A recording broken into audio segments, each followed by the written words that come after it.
Some people only look at what the devil has got as weapons against us. But look at what he has got. He's got the call, he's got clarity of mind and purpose, and he's got every help and aid that God has made possible by his favor. Now that's the kind of thing that God helps us with as we do our work on this earth. We are standing on holy ground,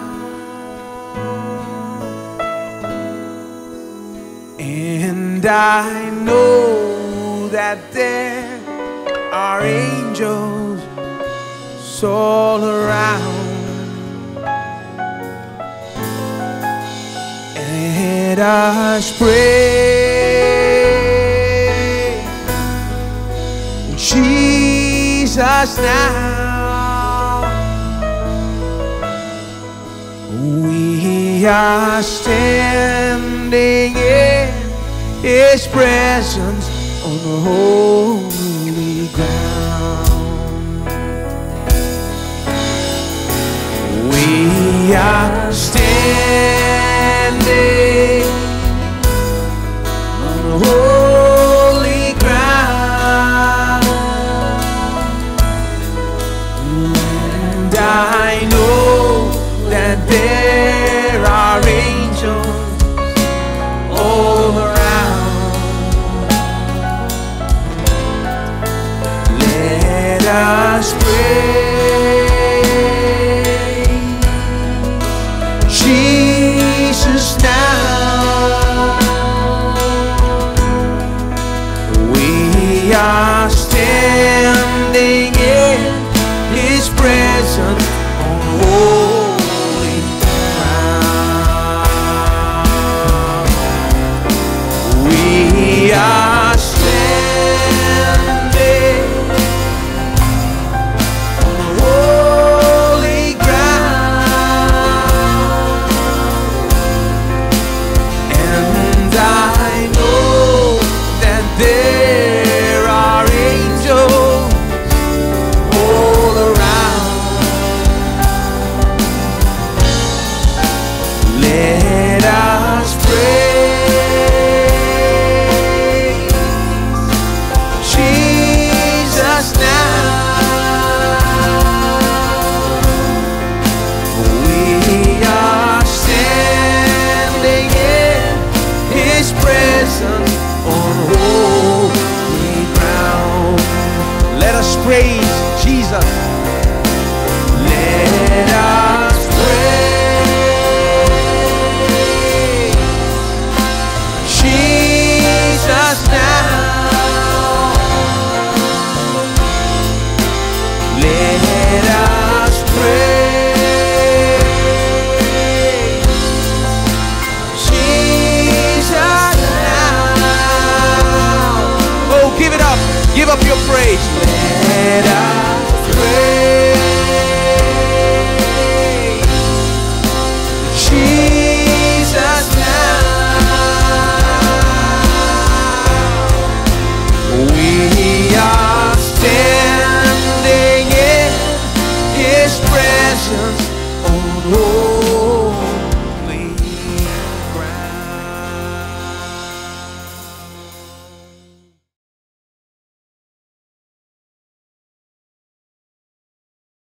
We must become very clear about our call in life. That's one thing that is very important.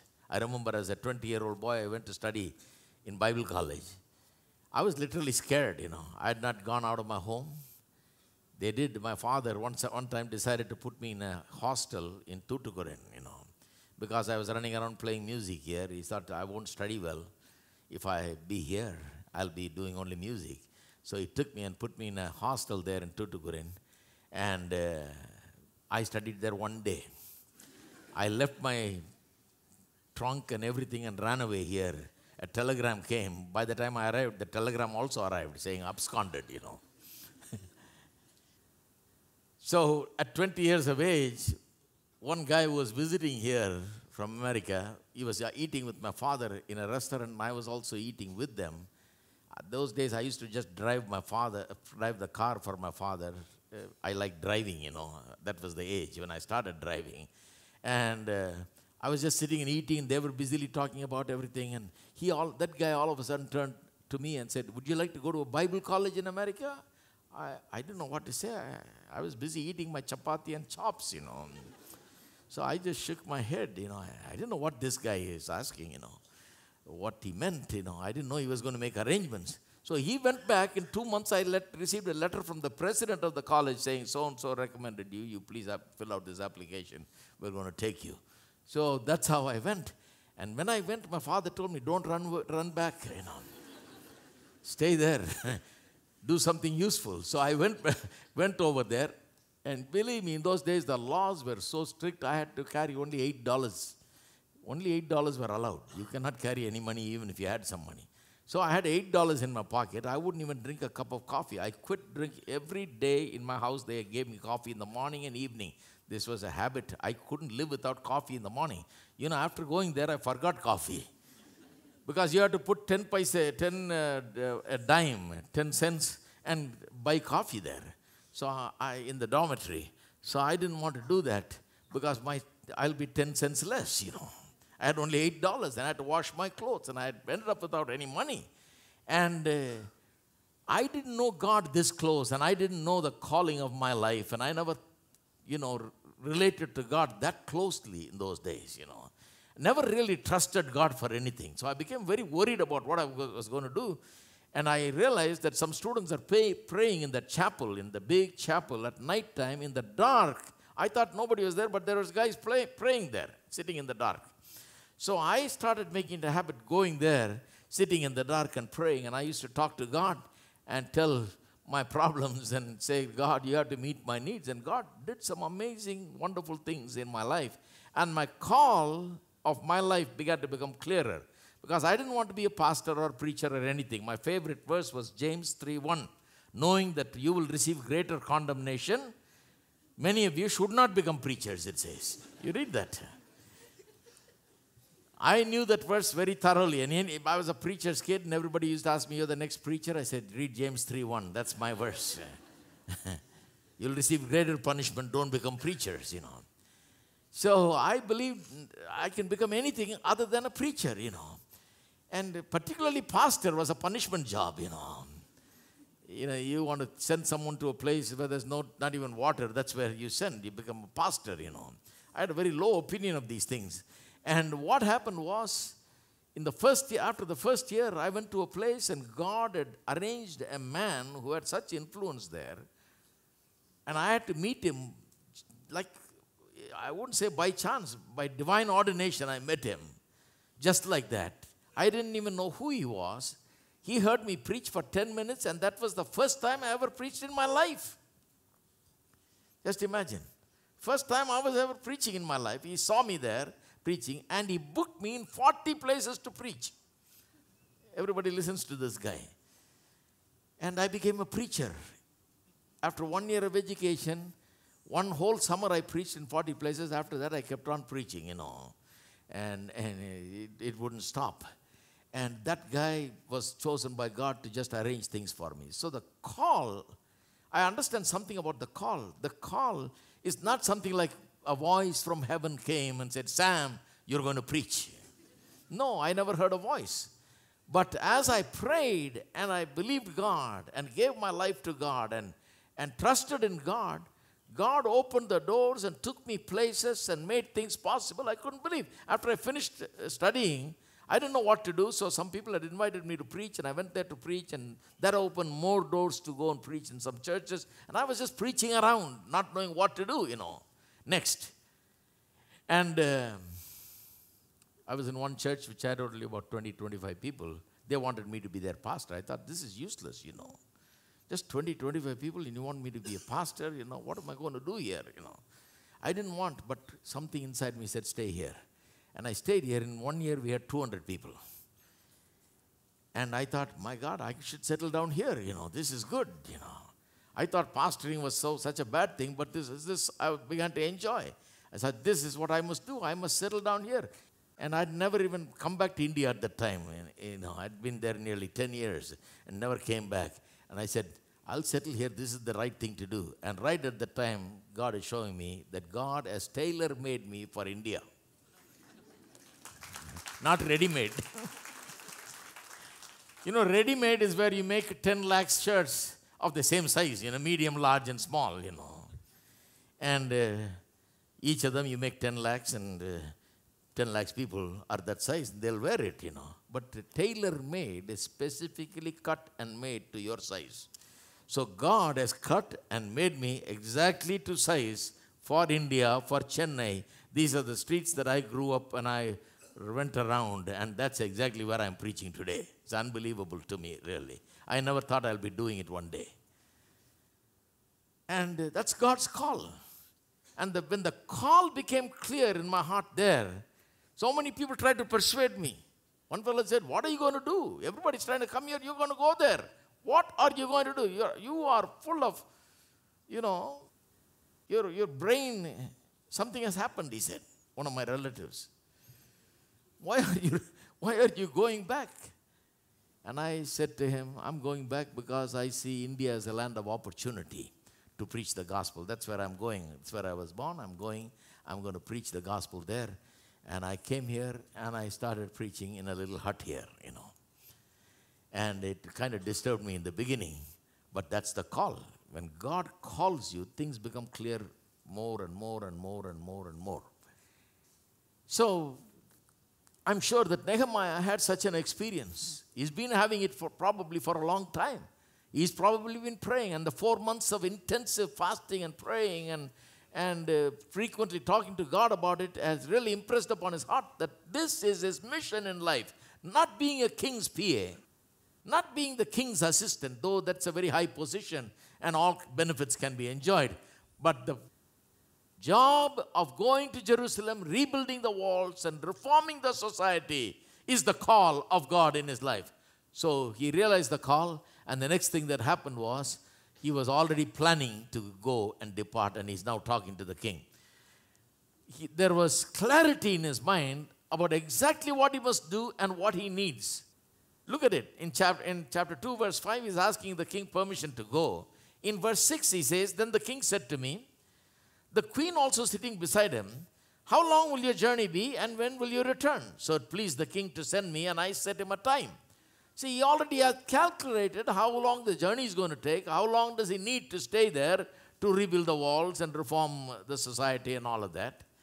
He's calculated all of that, and he was able to answer the king very definitely. It was not like the king was asking him, how long is it going to take? Well, I don't know when I want to leave. I'm just telling you, you know, it may happen tomorrow or maybe next year. No. He was very clear. He's got clarity in his mind. He knows exactly what he's going to do, how long the journey is going to take, how long the project is going to take, and so on. And then in verse 7, he is asking for passports needed. In those days, there was no passports, but you have to cross many countries to get to Jerusalem. But most of those countries were ruled by Persia. So all those governors will listen to this big king, the Persian kingdom king. If he gave a letter, that will serve as a passport. So he was asking for letters in verse 7. Furthermore, I said to the king, if it pleases the king, let letters be given to me for the governors of the region beyond the river.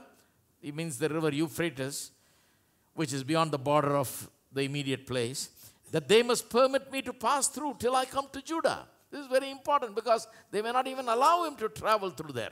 So he asked for a letter from the king, allow him to pass through and give him all kinds of aid that he may need. All right. And then in verse 8, listen to this. This is very interesting. And a letter to Asaph, the keeper of the king's forest, that he must give me timber to make beams for the gates of the citadel, which pertains to the temple, for the city wall, and for the house that I will occupy. And the king granted to me according to the good hand of my God upon me.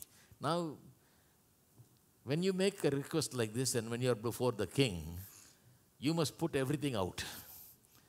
You must not do it in installments, because the king may change his mind. Now he's got a wonderful opportunity to talk to the king. The king seems interested in this project. So he says, I need your permission to go. And then he says, it's going to take this long. And then verse 7 he says, I need letters to pass through the various regions. And then in verse 8, he comes to the point, he says, I need some money, I need some wood, I need all kinds of material so that I can do some building work there. And there is a guy who's in charge of the forest here. You better give a letter to him so that I can cut down as many trees as possible and take with me all the wood that I need. So he makes all the requests. He asked for the king to commission him to go so that he'll be a king-commissioned person. No one can stop him if he is commissioned by the king of Persia. He asked for protection, and if you later verses will tell you that when he went, he was escorted by the security guards from Persia all the way to the river Euphrates. And when he crossed the river, others took over, other governors, where he showed the letters, and they gave him protection, and they allowed him to pass through. They made sure that he got through safely and so on, because he is a king's assistant, and he's traveling under king's authority. So he was commissioned, he was protected, and he was supplied with everything that he needs to accomplish the job.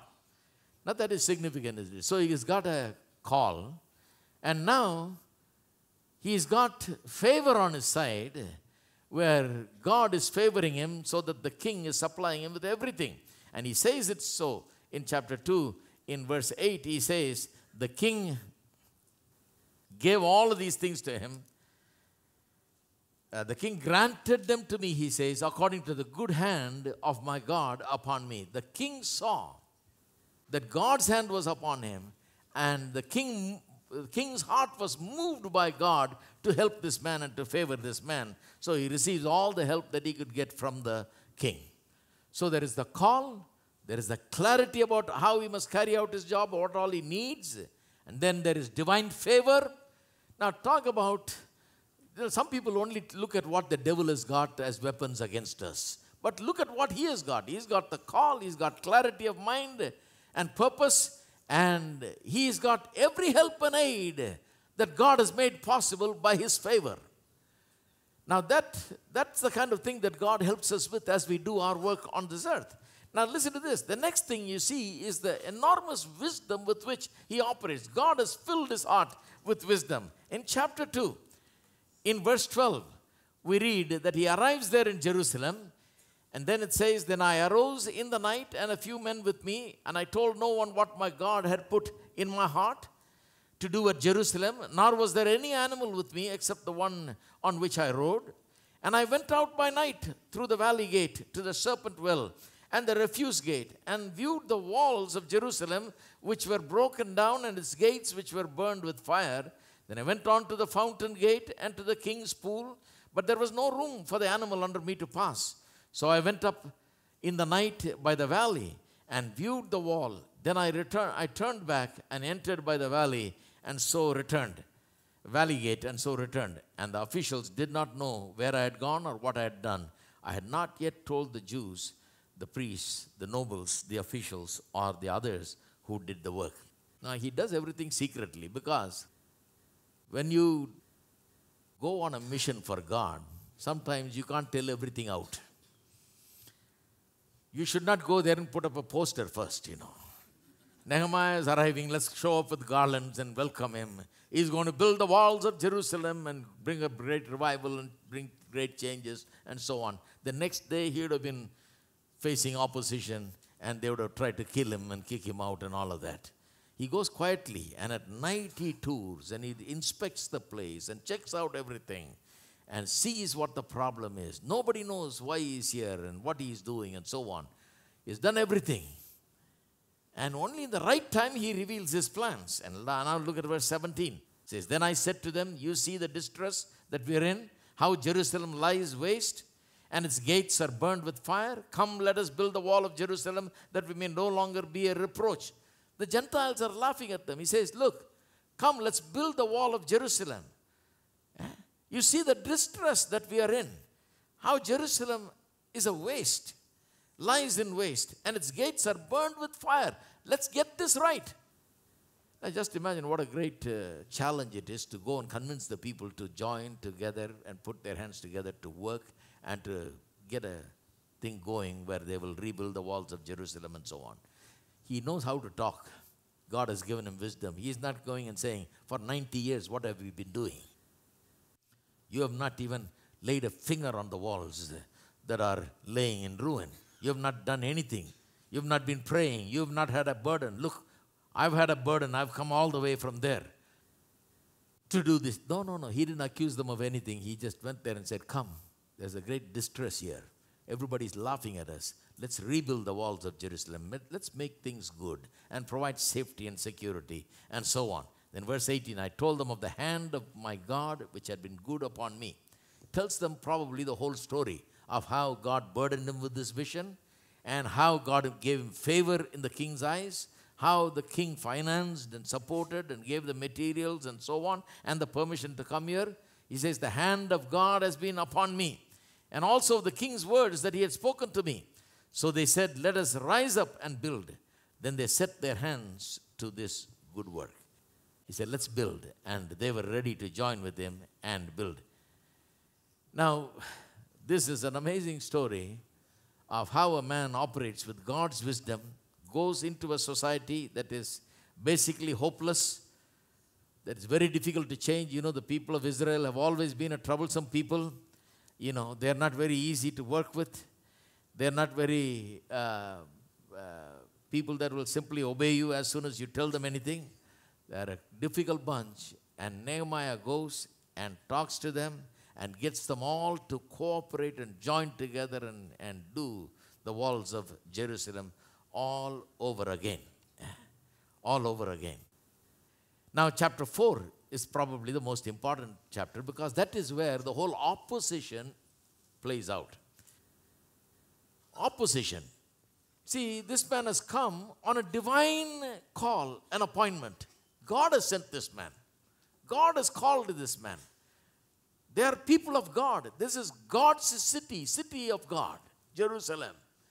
God has to restore it. He has promised them that if they turn to him, he will restore the city back and he'll bring everybody back to that place and so on. So God has to do something. It's God's mission. That has become Nehemiah's mission now. He's working for the king now. He is on the mission of his life.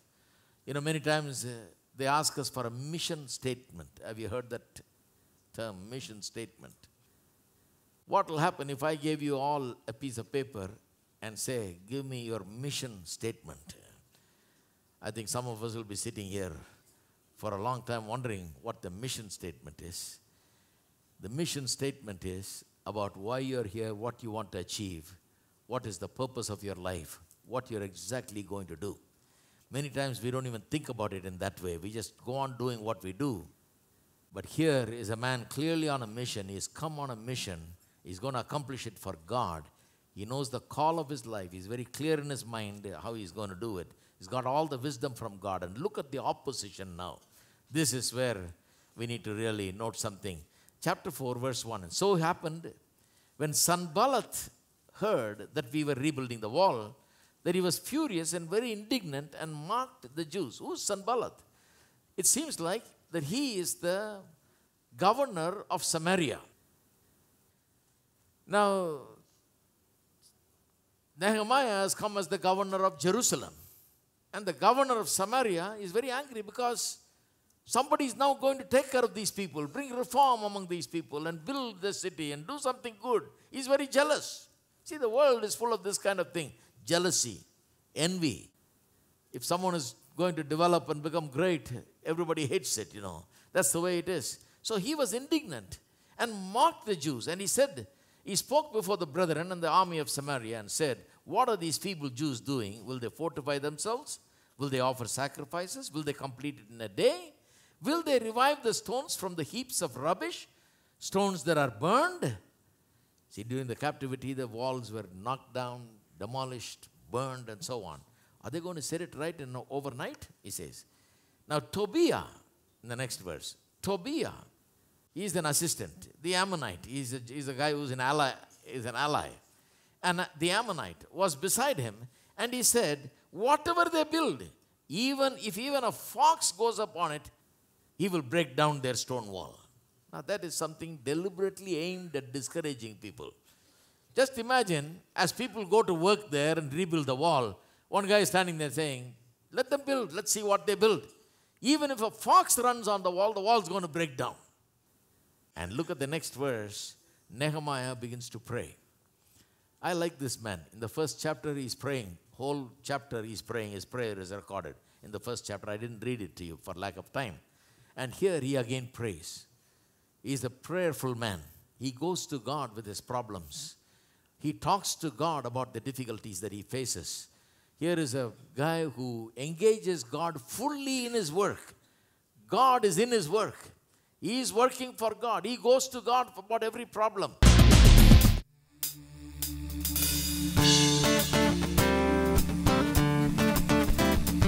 Everybody clapping your hands if you can with me, all right?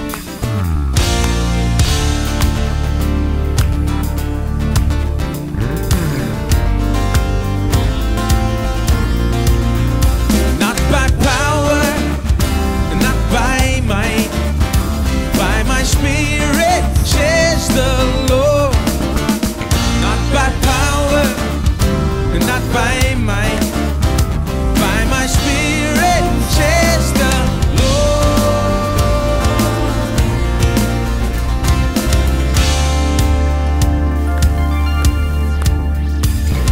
The weapons of our warfare are not of this world. They are mighty through God, mighty through God. The power of His mercy and the power of His love, they are stronger than all, stronger than all. As we worship in unity, Jesus our Lord. Victory comes in His name, by His word. Not by power, not by might, by my spirit, says the Lord. Not by power, not by might, by my spirit, says the Lord. The weapons of our warfare are not of this world. They are mighty through God, mighty through God. The power of His mercy and the power of His love, they are stronger than all, stronger than all. As we worship in unity, Jesus our Lord. Victory comes in